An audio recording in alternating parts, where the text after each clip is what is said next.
Hello বন্ধুরা, আজকে আমি করব 2 নম্বর স্কুল বাঁকুড়া জেলা স্কুল। এর আগের ভিডিও আমি 1 নম্বর স্কুলটা পুরো কমপ্লিট করেছিলাম। আমার ভিডিও তোমার এমসিকিউ এসএকিউ যত প্রশ্ন আছে, রচনা, স্মৃতি সব কিছুর উত্তরই তোমরা কিন্তু পাবে ভিডিওর মধ্যে। তো প্রথমে আছে শর্ট কোশ্চেন, যেগুলো সঠিকটা বসাতে হবে শূন্যের স্থানে দাগ দিয়ে। একের একটা বলেছে ও পাড়েতে বৃষ্টি এলো ঝাপসা গাছপালা। আমি উত্তরটা এখানে বসিয়ে দিচ্ছি। 300-এর মধ্যে এই 4টের মধ্যে যেটা হবে সেটা হচ্ছে উত্তর হচ্ছে ঝাপসা। এটাকে শূন্যের সাথে তোমাদেরকে বসাতে হবে। 2 নম্বর, না ভাই তোমার সঙ্গে আর আমি চাষ করতে যাব না, তুমি বড় ঠকাও। ঠিক আছে, এখানে কী হবে বলবে ঠকাও। আমি বসিয়ে দিয়েছি, 1 মিনিট। 3 নম্বর, কোনো কোনো ভোরবেলায় ছাত্ররা দেওয়ানজির পুকুর পাড়ে তাদের প্রিয় অঙ্কের মাস্টারের মেশবাড়িতে পৌঁছে গেলে দেখতো তিনি অনেক আগেই উঠে রামকৃষ্ণ স্তোত্র গান করছেন। শূন্যস্থানে বসেছি দেওয়ানজি। 4টা আকাশে থাক ঝড় বৃষ্টি আর কিছু রোদ্দুর। শূন্যস্থানে বসছে ঝড়। 1-এর 5, কুরোরামের পিতার নাম দিনু ভট্টাচার্য। 1-এর 6, তখন আমি একলা তো নই, থাকে না আর দুঃখ কোনোই, শাল বনে বা তাল সুপুরির বনে। নিচে দেখি 2-এ কি আছে। 2-এ লেখা আছে নিচের প্রশ্নগুলির এক কথায় উত্তর দাও। 2-এর 1-একটা, আকাশের 2 বন্ধুর নাম লেখো। উত্তর পেটকাটা ও চাঁদিয়াল। 2-এর 2, বোম্বাগড়ের রাজার পিসি কি খেলা খেলেন। উত্তর কুমড়ো নিয়ে ক্রিকেট খেলেন। 2-এর 3, একলা কবিতাটি কোন কবিতার বই থেকে নেওয়া হয়েছে। আমায় তুমি লক্ষ্মী বলো, এই বই থেকে নেওয়া হয়েছে। 2-এর 4, তাল নবমী গল্পটি কার লেখা। উত্তর বিভূতিভূষণ বন্দ্যোপাধ্যায়ের লেখা। 2-এর 5, ইংরেজ পুলিশ ঘাঁটিতে উঠে থাকা ব্রিটিশ পতাকার নাম কি। উত্তর ইউনিয়ন জ্যাক। 2-এর 6, বোকা কুমিরের কথা গল্পে চাষি কারা। 2 জন আছে, কুমির ও শেয়াল। এবার আসবো 3-এরগুলো। 1-একটা বলছে 3-এর 1-একটা, কোন ঋতুতে সাধারণত বৃষ্টি হয়। তোমরা জানো বর্ষা ঋতুতে। এবং এই ঋতুতে কোন কোন বাংলা মাস নিয়ে হয়। এই ঋতুটা হচ্ছে আষাঢ় এবং শ্রাবণ মাস নিয়ে হয়। 3-এর 2, প্রেমেন্দ্র মিত্রের লেখা 2টি বইয়ের নাম লেখো। আমি লিখেছি হরিণ চিতাচিল, আর একটা হচ্ছে সাগর থেকে ফেরা, 2টো বই। 3-এর 3, মস্ত আশীর্বাদের মতো মাথার উপর ইতস্তত। এই যে এটা বলেছে কোন কবিতা থেকে নেওয়া, কবিকে। কবিতা হচ্ছে একলা, কবির নাম হচ্ছে শঙ্খ ঘোষ। কোন বিষয়কে কবি মস্ত আশীর্বাদ বলেছেন, যে মাথার উপর গাছের পাতা ঝরে পড়া, এই বিষয়টাকে বলেছেন। এবার দেখো 4-এর প্রশ্নগুলো আছে, নিচের প্রশ্নগুলোর যথাযথ উত্তর দাও। 4-এর 1-একটা, আকাশের 2 বন্ধু তাদের বন্ধুত্বকে অটুট রাখতে কি সিদ্ধান্ত নিয়েছিল। 4-এর 2 এবং 4-এর 3, 3খানাই উত্তর বড় বড় হবে। এইগুলো আমি টাইপ করে লিখেছি, তোমাদের সেগুলো এখন দেখিয়ে দেব। 5-এ দেখো, 5-এর যে প্রশ্ন আছে 5-এরগুলো কিন্তু বড় বড় আছে। 5-এর 1, 1-এ অথবা আছে। 5-এর 2, তাতেও অথবা আছে। আমি সব কটা উত্তর লিখেছি টাইপ করে। চলো সেটা তোমাদের দেখিয়ে দিই। 4-এর 1, আকাশের 2 বন্ধু তাদের বন্ধুত্বকে অটুট রাখতে কি সিদ্ধান্ত নিয়েছিল। উত্তর 2 বন্ধু পেটকাটা ও চাঁদিয়াল তাদের বন্ধুত্বকে অটুট রাখতে একসঙ্গে লড়াই করার সিদ্ধান্ত নিয়েছিল। তারা সিদ্ধান্ত নিয়েছিল তাদের মধ্যে প্যাঁচ খেলা শুরু হলে তারা 2টো সুতোয় জট পাকিয়ে ছিঁড়ে ফেলে একসঙ্গে উড়ে যাবে। 4-এর 2, কে কিভাবে জটি পিসিমাকে তাল জোগাড় করে এনে দিয়েছিল।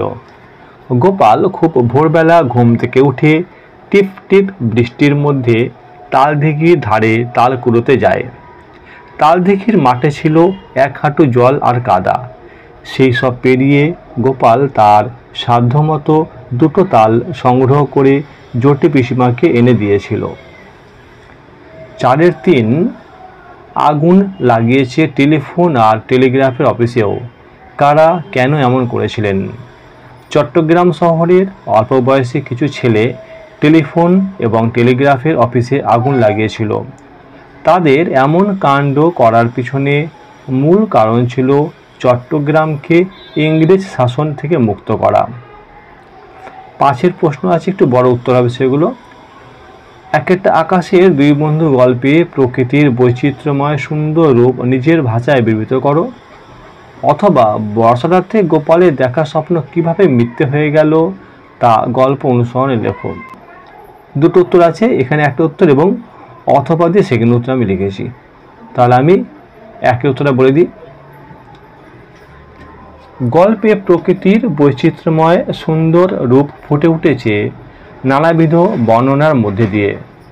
গল্পে বলা হয়েছে একটি বীজ মাটিতে পুঁতলে তার থেকে নতুন গাছ জন্ম নেয়। গাছটি ধীরে ধীরে সবুজ পাতা ছড়িয়ে হাওয়ায় দোলে। একসময় সেই গাছের ফুলের কুঁড়ি থেকে ফুল ফোটে। পাখির বাসায় মা পাখি বসে তার ডিমে তা দেয়। কিছুদিন পর সেই ডিম ফুটে ছানাপোনা কিচিরমিচির ডাক দিয়ে বেরিয়ে পড়ে। এরপর তারা হাঁ করে আকাশের দিকে মুখ তোলে, মায়ের কাছে খাবার চায়। একদিন বড় হয়ে তারা আকাশে বাহারি পাখা ছড়িয়ে ডানা মেলে উড়ে যায়। এবার এর সঙ্গে যে অথবার প্রশ্ন ছিল তার উত্তরটা, বর্ষারাতে গোপাল তার ঘুমের মধ্যে স্বপ্ন দেখে যে সে জটি পিসিমার বাড়িতে তাল নবমীর নিমন্ত্রণে গেছে, কিন্তু বাস্তবে তা হয় না। সে তাল নবমীর দিন সকাল থেকে দরজার সামনে কাঠের গুঁড়ির ওপর ঠায় বসে থাকে। তার সামনে দিয়ে গ্রামের সব লোকেরা একে একে নিমন্ত্রণ খেতে যায়, কিন্তু জটি পিসিমার বাড়ি থেকে তাকে নিমন্ত্রণ করা হয়নি। এইভাবে বর্ষার রাতে তার দেখা স্বপ্ন মিথ্যে হয়ে যায়। 5-2 বোম্বাগড়ের রাজা কবিতা সম্পর্কে 5টি বাক্য লেখো। অথবা সেদিনও কি এমনতর মেঘের ঘটাখানা কোন দিনের কথা বলা হয়েছে সেই দিনের প্রকৃতির বর্ণনা দাও। প্রথম আমি লিখেছি বোম্বাগড়ের রাজা কবিতা সম্পর্কে 5টা লাইন। বোম্বাগড়ের রাজা কবিতাটি খুব মজার। রাজা ছবির ফ্রেমে আমসত্ত্ব ভাজা বাঁধিয়ে রাখেন। রাজা তার বিছানা পাতেন শিরিষ কাগজ দিয়ে। রাজা সভায় হুক্কা হুয়া বলে চেঁচান। এছাড়া রানীর মাথায় অষ্টপ্রহর বালিশ বাঁধা থাকে। রানীর দাদা পাউরুটিতে পেরেক ঠোকেন। এখানে 5টা বাক্য কমপ্লিট হয়ে গেছে। অথবা প্রশ্ন ছিল সেজন্য কি এমনতর, তো তার উত্তরটা দেখিয়ে দিচ্ছি। রবীন্দ্রনাথ ঠাকুরের বৃষ্টি পড়ে টাপর টুপর কবিতার উদ্ধৃত অংশে শিব ঠাকুরের বিয়ের কথা বলা হয়েছে। শিব ঠাকুরের বিয়ের দিনও প্রবল বৃষ্টি হয়েছিল, বান এসেছিল নদীতে। সেদিনও আকাশে ছিল মেঘের ঘনঘটা। সেদিনও মাঝে মাঝে বিদ্যুৎ চমকাচ্ছিল। আমাদের হয়ে গেল 5-2 অথবা। 6 বলেছে শব্দার্থ। দৌরাত্মি মানে দুরন্তপনা। 6-2 নোনতা মানে লবণাক্ত। 7 পদ পরিবর্তন করো। মাটি মেটে, ত্যাগ ত্যায্য। 8 বাক্য রচনা করো। আগা। গাছের আগা কাটলেও গাছ বেঁচে থাকে। 9 বলেছে বেমানান শব্দের তলায় দাগ দাও। গাছপালা, মেঘ, হাওয়া, বাদল, মানিক। দেখো গাছপালা, মেঘ, হাওয়া, বাদল এগুলো সব হচ্ছে প্রাকৃতিক, সব কিছু প্রাকৃতিক বস্তু। মানিক একটা লোকের নাম, ওই জন্য এটাকে দাগ দেওয়া হয়েছে। 10 ক্রিয়াতলায় দাগ দাও। কত খেলা পড়ে মনে, পরেটা ক্রিয়া। 11 রেখাঙ্কিত শব্দগুলি কোনটি কি জাতীয় শব্দ। দেখো লিখেছে ভেবেছে মাটি খুঁড়িয়ে সব ধান বের করে নেবে।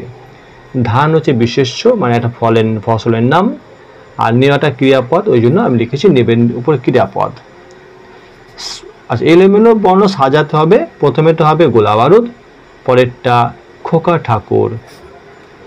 সমার্থক শব্দ বন্ধুর মানে মিত্র, সখা, শরীর, তোমরা যেটা হচ্ছে লিখবে, দুটো লিখলেও হবে। 14 সঠিক উত্তর বেছে নিয়ে লেখো। সব শব্দের কি বিপরীত শব্দ হয়? উত্তর হবে না। 15 বিপরীত শব্দ লিখতে হবে, এগুলো যেগুলো আছে তো আমি লিখে দিয়েছি এখানে একটু। এই ঘন এর উল্টো হচ্ছে পাতলা। কুটিল সরল। আবাহন বিসর্জন, এটা খুব ইম্পর্টেন্ট। আবাহনটা পরীক্ষায় দেয়। অনুকূল প্রতিকূল এটা অনেক সময় স্কুলে পরীক্ষায় দেয়। এই লাস্টে দুটো আবাহন এবং অনুকূল, এটা ভালো করে তোমার পড়ে রাখবে। 16 বলেছে নিচের যে কোনো একটি বিষয়ে অনুচ্ছেদ রচনা করো। প্রথম রচনা, গাছ আমাদের বন্ধু। প্রাচীনকাল থেকেই গাছ আমাদের বন্ধু।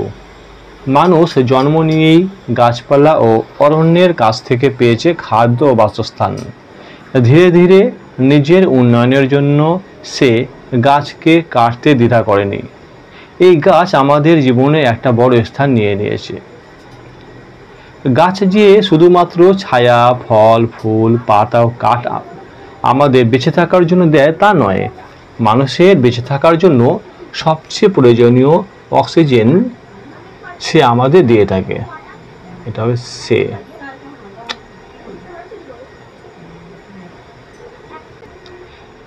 বাতাসের দূষিত গ্যাস কার্বন ডাই অক্সাইড গ্রহণ করে গাছ অক্সিজেন ত্যাগ করে। সারা পৃথিবী জুড়ে মানুষ যে গাছ কেটে ফেলছে তা ক্রমশ মানব সভ্যতার পক্ষে বিপজ্জনক হয়ে উঠেছে। এই গাছের সংখ্যা কমার ফলে বায়ু দূষিত হয়ে পড়েছে এবং অরণ্যের পরিমাণ কমার ফলে অরণ্যবাসী জন্তু জানোয়ার তাদের বাসস্থান হারাচ্ছে। এর ফলে আমাদের পরিবেশ ক্রমাগত দূষিত হচ্ছে। এই অবস্থার পরিবর্তনে আমাদের পরম বন্ধু গাছকে যত্ন করতে হবে। একে অকারণে কাটা চলবে না। যদি গাছ কাটতেই হয় তাহলে তার বদলে নতুন গাছ রোপণ করতে হবে। একথা কখনোই ভুললে চলবে না যে গাছ আমাদের পরম বন্ধু। 3টে রচনা ছিল। সেকেন্ড রচনা হচ্ছে তোমার দেখা একটা মালা। তোমার দেখা একটা মেলা। মেলা এমন একটি স্থানে হয় যেখানে লোকেরা সহজে যাতায়াত করতে পারে। কিছুদিন আগে আমি রথের মেলায় গিয়েছিলাম আমাদের বাড়ি থেকে কিছুটা দূরেই একটা জায়গায়। মেলাটা অনেক বড় জায়গা নিয়ে বসেছিল। মেলায় ঢোকার আগে রাস্তার দুপাশে অনেক কিছু সাজিয়ে বসেছিল বহু মানুষ। মেলায় ঢুকে দেখি সামনে একটা বড় রথ রাখা রয়েছে। সেখানে জগন্নাথ দেবকে প্রণাম করে মেলায় ঘুরতে লাগলাম। প্রায় সব কটা নাগরদোলায় আমি চলেছিলাম। মেলাতে জিলাপি, পাঁপড়, আইসক্রিম, ফুচকা সব কিছু আমি খেয়েছিলাম। একটা সুন্দর পেন্সিল বক্স আমি মেলা থেকে কিনেছিলাম। মেলায় দেখলাম দুটো বাচ্চা ছেলে একা একা ঘুরে বেড়াচ্ছে। দেখে খুব গরিব মনে হলো। তাই বাবাকে বললাম তাদের কিছু কিনে দিতে। বাবা আমার কথা শুনে যখন তাদের জিলাপি ও পাঁপড় কিনে দিলেন তারা ভীষণ আনন্দিত হলো। বাবা আমার কথা শুনে তাদের যখন জিলাপি ও পাঁপড় কিনে দিলেন তারা ভীষণ আনন্দিত হলো। এরপর আমরা বাড়ির দিকে পা বাড়ালাম। লাস্ট রচনা, একটি বৃষ্টির দিন। একবার আমি মা বাবার সাথে জগদীশপুর বেড়াতে গিয়েছিলাম। চারদিকে খালি মাঠ আর ধান ক্ষেত। সকাল 10টা নাগাদ ঝমঝম করে বৃষ্টি শুরু হলো। আকাশ কালো মেঘে ছেয়ে গেল। এই প্রথম আমি বৃষ্টির দিনে গ্রামে ছিলাম। গ্রামাঞ্চলে বৃষ্টি এত ভালো লাগে তা জানতাম না। দোতলা জানালা দিয়ে দেখলাম মাঠে ঘাটে চারদিক বৃষ্টি পড়ছে এবং চাষিরা মাথায় তাল পাতার টুপি লাগিয়ে নিজের কাজ করে চলেছে। বৃষ্টির ঝাপটায় ফুল গাছগুলো হেলে পড়েছে, যেন মনে হচ্ছে তারা বৃষ্টির সঙ্গে আনন্দে কথা বলছে। এরকম একটি বৃষ্টির দিন আমি খুব উপভোগ করছিলাম। এমন দিনে দুপুরবেলা খিচুড়ি এবং পাঁপড় ভাজা খেতে পেয়ে আমার মন আনন্দে ভরে গিয়েছিল। বিকেলের দিকে বৃষ্টি একটু কমতে বাইরে বের হয়েছিলাম। চারিদিকে গাছগুলোকে দেখে খুব সতেজ মনে হচ্ছিল। এরকম বৃষ্টির দিনের অভিজ্ঞতা আমার আগে কখনো হয়নি। তোমাদের এখানে স্কুলটা শেষ হয়ে গেল, 2 নম্বর স্কুলটাও। এরপরে ভিডিও আমি 3 নম্বর স্কুল দেবো এবং যত প্রশ্ন আছে সব উত্তর আমি কিন্তু কমপ্লিট করে দেবো। তো তোমরা নতুন থাকলে চ্যানেলটা সাবস্ক্রাইব করে রাখো এবং ভিডিওটা ভালো লাগলে অবশ্যই একটা লাইক দিও।